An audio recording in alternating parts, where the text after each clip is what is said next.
ముందుగా అందరికీ నమస్కారం. నేను మిరాజ్.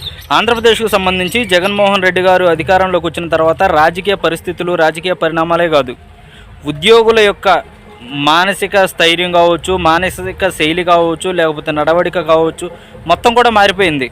అంతకుముందు ఒకవేళ ప్రతిపక్షంలో ఉన్న వాళ్ళు పక్షంలోకి వెళ్ళినా, అధికార పక్షంలో వాళ్ళు ప్రతిపక్షంలోకి వచ్చినా, ఒకవేళ అధికార పక్షంలో ఉన్న వాళ్ళు ప్రతిపక్షంలోకి వచ్చినప్పుడు లేకపోతే వారిని పరామర్శించడానికి, వారిని కలవడానికి ఎక్కడికి వెళ్ళేవారంటే ఏ హాస్పిటల్కో, లేకపోతే ఏ ఇంటికో, లేకపోతే ఏదైనా సంతాపం తెలియజేయడానికో వెళ్ళేవారు.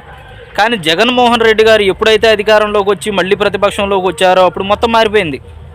జగన్మోహన్ రెడ్డి గారు ఒకవేళ కలవాలంటే ఎక్కడికి వెళ్తున్నారంటే చెంచులగూడ జైలుకో, లేకపోతే గుంటూరు జైలుకో, లేకపోతే విజయవాడ జైలుకో, లేకపోతే నెల్లూరు సెంట్రల్ జైలుకో, అంటే ఇలాంటి జైలు వాతావరణం అనేది కనబడతా ఉంది. ఎందుకంటే జగన్మోహన్ రెడ్డి గారు రాజకీయ తెరంగేట్రం చేసిందే జైలుతో కాబట్టి. వీటికన్నా ముందే అతను చిన్న వయసులోనే దొంగతనాలు చేసి జైలుకి వెళ్ళిన వ్యక్తి. ఆయన రాజకీయం మొదలు పెడితే ఎలా ఉండిద్ది?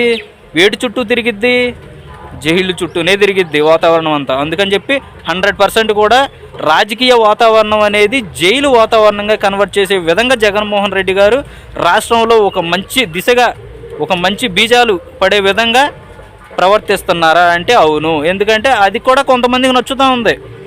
చదవాలి, జాబులు చేయాలి, ఇవన్నీ కష్టపడాలి, నెలకి ఒక 30,000 వస్తాయి, లేకపోతే ఒక 20,000 వస్తాయి, ఈ బాధలు పడాలి. కానీ జగన్మోహన్ రెడ్డి గారు లాగా ఒక అందలం ఎక్కి కూర్చుంటే, ఒక గవర్నమెంట్ ఎంప్లాయీ అయినప్పటికీ కూడా ఓ లంచాలు తీసుకుని లేకపోతే వేరే విధంగా సంపాదించేసుకుంటే ఎలా ఉండిద్ది?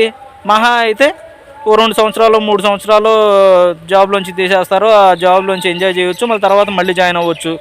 ఎందుకంటే మళ్ళీ జగన్మోహన్ రెడ్డి గారు లాంటి వ్యక్తి ఎవరైనా రాకపోతారా అని చెప్పి. అంటే ప్రతి ఒక్కరు కూడా ఆలోచించాలి. రాష్ట్రం అనేది రావణ కాష్టంలా మారుతుంది.